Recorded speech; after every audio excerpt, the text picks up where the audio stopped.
Have you ever wondered, should you be running catalytic converters? Is the car you're making have too much power for catalytic converters? Well, that's a question I've gotten from a few different people, and one of them actually asked me to make a video, so today we are doing it. So today's video, guys, catalytic converters. What are they? How do they work? Why do people use them? And should you use them on your high power build? And we are doing that right now.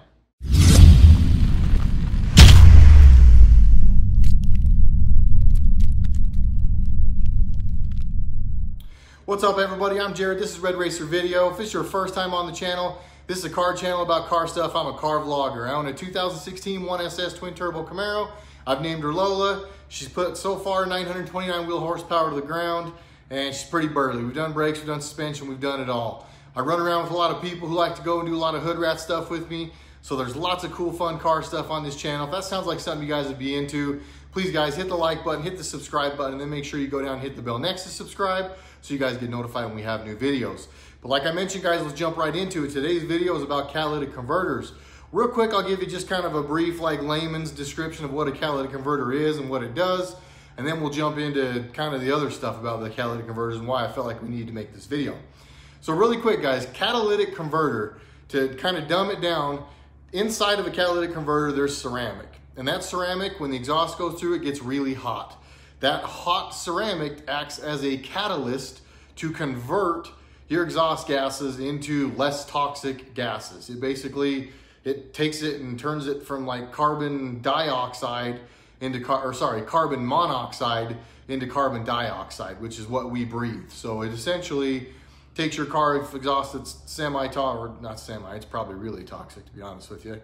And it turns it into, like I say, just what you breathe out. It makes it much less harmful to the environment. So it's an emissions component. It is designed to make your car more emissions compliant, meaning your car puts out less emissions, less toxic gases. So now that we know kind of what a catalytic converter is and what it does, and there are some more scientific things to that, guys, but I don't think I need to bore you with the minutia. There's some other videos about that online. If you're really obsessed about catalytic converters and how they work, Google them, go check them out. Catalytic converters, now you know what they do. And I'm gonna tell you why we made this video about catalytic converters today. So a good friend of mine, Chris, has a 2018 ZL1 1LE. JDP built the car, it's their ZL1000 package. The car made 900 horsepower to the tire and 800 foot-pounds of torque to the tire. It's got a Magnuson 2300 blower on it, heads cam, fueling upgrades, all the other stuff you need to do to the car to make it support that power level. Well, except for a couple of things. So getting back to what I was saying. Basically, Chris took the car down to LS Fest, got it back late last fall, whatever. Car's been great, he's driving around, everything's cool, not having any issues, car's phenomenal. At LS Fest West, it's, we're out in the desert, it's hot. You autocross road course speed stop and drag race, and Chris kind of got kicked in the teeth a little bit. If you guys watch the channel, you guys have probably already heard the story, so I won't bore you to death with the details. But Chris had a couple of things happen to him with the car while we were down there. He pushed out a front crank seal, which he's now had replaced. But he also smoked his clutch pretty bad, which on a stock clutch making those power levels, that's honestly probably to be expected. It's now got a center force clutch and is much stronger and will hold up to the power. But one of the other issues he had was the car just started to sound really funny at the end of the event. Chris actually said that it performed differently. He could tell in throttle response and stuff, it didn't quite feel the same. I think both of us kind of expected it to be an issue with his axle back. He's got a Meister shaft axle back, so not a cat back, just an axle back. Sounds phenomenal, looks phenomenal. That car is a beast, but at the end of the event, it just sounded really, really weird.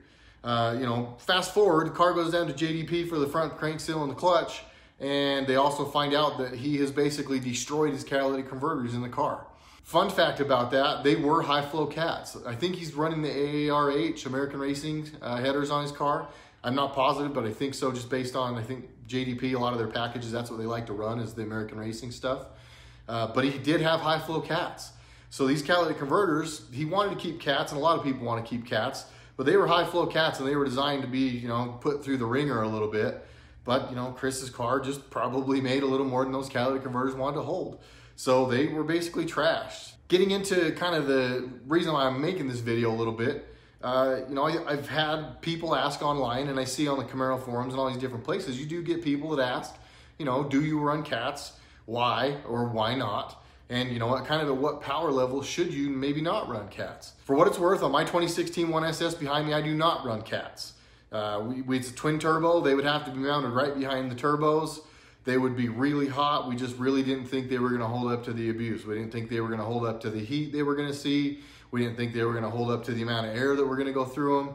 And in my time down at JDP, and I've seen a number of different, and many of you watching this video maybe have seen the same, but the catalytic converters, they just kind of don't hold up at real high power levels. So, you know, real quick, kind of just tackle what maybe the pros and the cons are, and maybe give you an idea of some guidelines on power levels, keeping in mind that, you know, everybody's probably had different experiences. Some maybe have had similar experiences, some maybe have had different experiences. But this is what, in my experience, I would probably recommend or give you an idea. One, if you can run catalytic converters, guys, do it. Take it from somebody who does not run catalytic converters. The car just stinks. I mean, it stinks. And I'm a muscle car guy. I love 50s and 60s muscle cars. I was raised around cars that stink. So I'm not new to it. It's something that I'm used to.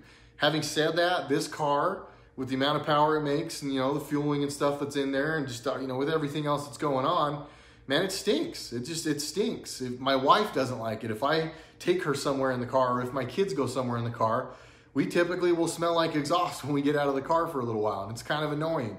Again, you know, I kind of like the smell of it because I know what it means. I know it's because it's a fire-breathing dragon. But having said that, if I could, you know, if somebody made a cat that I really thought would hold up to the abuses of a twin turbo car, I might consider running them because it would just be nice to have the car not smell quite as bad as it smells.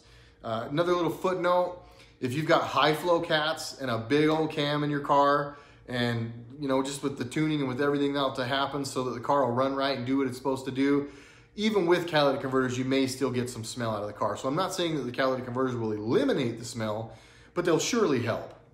So there you have it. That's my opinion on it. If you can run cats, I would run cats.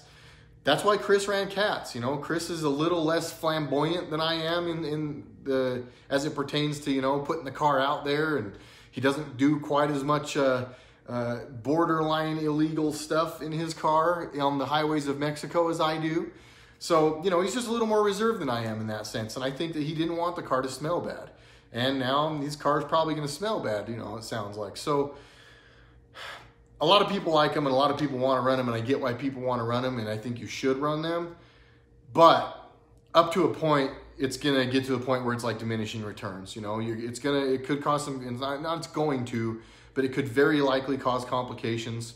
I have seen multiple cars now, including Chris's, that at high power levels, those cats, like I said, just don't hold up. Whether it be they just fall apart or whether the fins on them start folding in, which blocks exhaust, which causes problems, makes the car not run the way it was designed to. You know, they just don't hold up to big high power. So, you know, giving you an idea of what I would recommend as far as, you know, what power levels I would say you should run them. I'm going to say like, you know, up to like 5, maybe 600 wheels, somewhere in there. You could probably get away with running a good high flow cat.